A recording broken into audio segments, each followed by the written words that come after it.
During our panel, we did have a little bit of audio problems, but the AV crew was very, very helpful and very responsive. Pretty much did a good job at their job. I can't say anything else, but kudos to you guys and the panel staff helping out our Toku Time panel and every other panel out there. Thanks for also, I think there was one girl who actually told us that there was 80 people online, and we had to refuse people, and I'm just like, wow. Could not believe that one bit. The staffing also decided to put up a do not use on doors by main event B. So wait, if there was a fire, I couldn't use those doors? Would I get yelled at? That's stupid. Why would you do that? I mean, I can understand you guys actually sort of controlling the flow of traffic, but if there was a line for main events B and the 3 doors were just closed and locked, that's kind of a bad move. That's really bad, and there was like signs on them and everything, so what I did, and is the best thing I can do, is open the door and do what I wasn't told. Because it's a door, it's an entrance, it's an exit, it's my right to use it, and I do not have to have a do not use on the door. I'll just go in.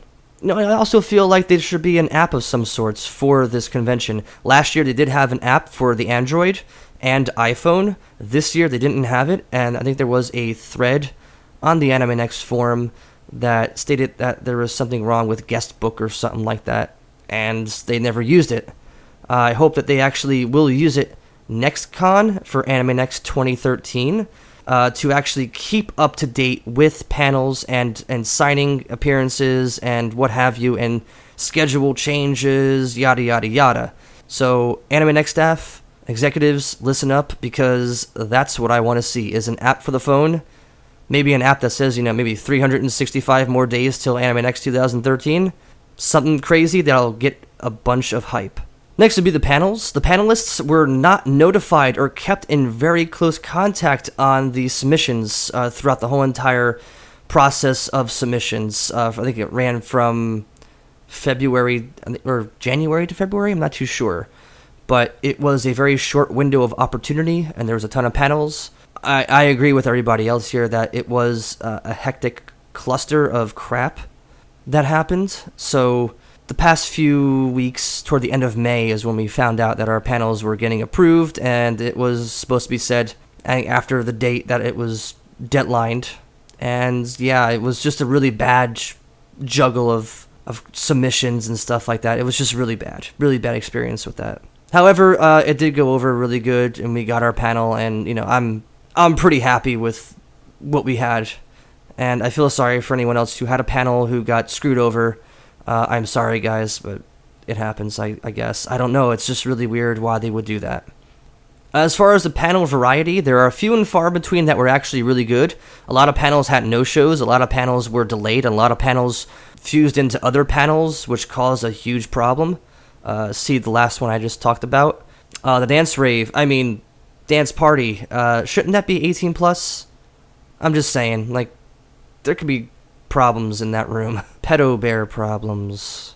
Unfortunately, with the panel room, we did have to turn down a few people.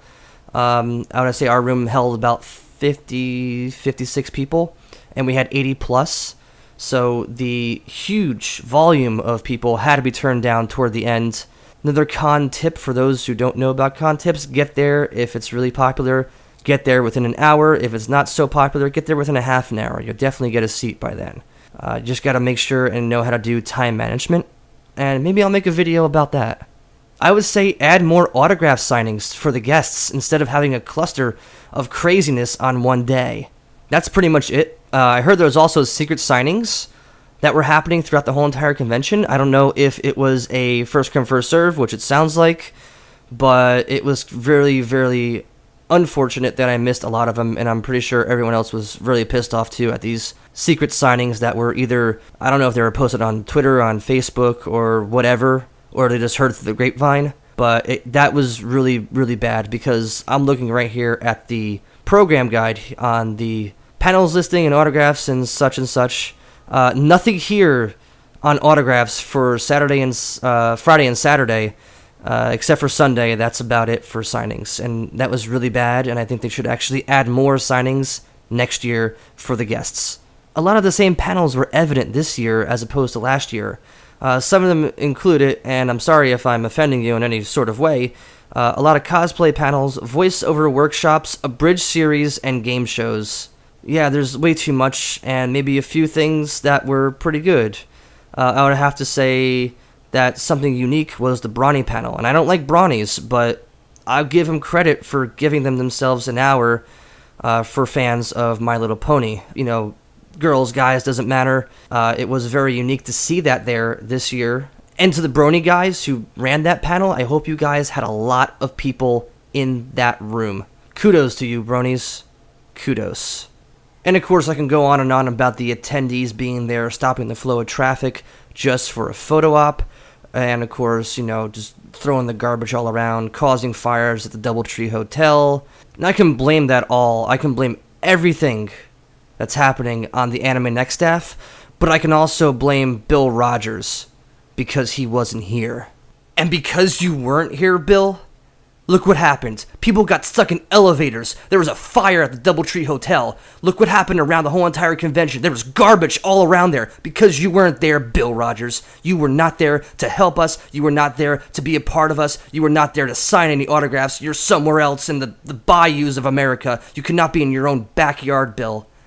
If we have an AnimeNEXT, you gotta be there every single year. I mean, look what happened, Bill! Look! This is your home. This is what you love. You love to be in New Jersey, you love to be here for the fans, and you weren't here for the fans, and the fans revolted. The 99% revolted because Bill Rogers was not there anywhere on that site. I wonder if we can blame Bill Rogers because there was no traffic cop between the Holiday Inn and the convention center. He wanted people to die, okay? He wanted people to die. I bought Eminem's Kart Racing. I was the guy. I was the guy who bought that game. I was the only person who bought Eminem's Kart Racing for $20, okay? Because your name was on the back of the package. Now I demand a freaking signature. I demand 600 signatures. Alright, enough of me talking about the negatives and the positives and blaming Bill Rogers for everything. I want to hear from you guys. If you've been to AnimeNEXT 2012, you know, and if I said something wrong or if there's something was incorrect, post below. Post the comments below. Post your con stories and post negatives that I didn't really say. You know, get some conversation going on in this comments section and see the horror stories or the positives to AnimeNEXT 2012. AnimeNEXT 2012 was okay. Like, despite all the bad things that you've heard throughout this whole entire video, it's not a bad con. It wasn't a good con. It wasn't a bad con. It was in the middle. But there's definite room for improvement. First off, with the dealer's room being actually inside both the entrance and exit, and a lot more things too. So comments below. I hope you guys do comment. I hope you guys rate this up, and we'll see you guys next time. Peace.